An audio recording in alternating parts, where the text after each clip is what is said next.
আজকের আলোচ্য বিষয় সিন্ধু সভ্যতা। ভারতের সিন্ধু নদের উপত্যকায় গড়ে ওঠা মহেঞ্জোদারো এবং হরপ্পা সভ্যতা হলো ভারতের আদি সভ্যতা। এই সভ্যতা ছিল নগর কেন্দ্রিক।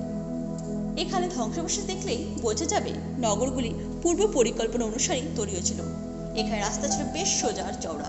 পথের পাশে মাটির নিচে ছিল পাথরে বাঁধানো নর্দমা। নগরে ছোট বড় সব ধরনের বাড়ি ছিল। প্রত্যেক বাড়িতে শোয়ার ঘর, রান্নাঘর, জল নিকাশি নর্দমা থাকতো।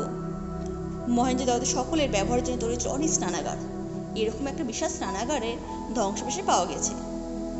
এখানে লোকেরা তামা ও ব্রোঞ্জ দিয়ে অনেক সুন্দর সুন্দর মূর্তি তৈরি করেছিল। প্রায় 2000 শিলমোহর পাওয়া গেছে এখানে। শিলমোহরগুলির উপরে আঁকা আছে অনেক জীবজন্তুর ছবি, যা দেখলে আমরা এখনো হতবাক হই। সম্ভবত বণিকরা বাণিজ্যের কাজে এইসব শিলমোহর ব্যবহার করত। আর এই সভ্যতায় দু ধরনের শ্রেণীর মানুষরাই বসবাস করত, ধনী ও দরিদ্র শ্রেণীর। বিশেষ করে ধনীরা থাকতো মহল্লাতে। তাদের ঘরে নানা ধরনের বাসনপত্র, বিলাসদ্রব্য এবং প্রসাধন সামগ্রী থাকত।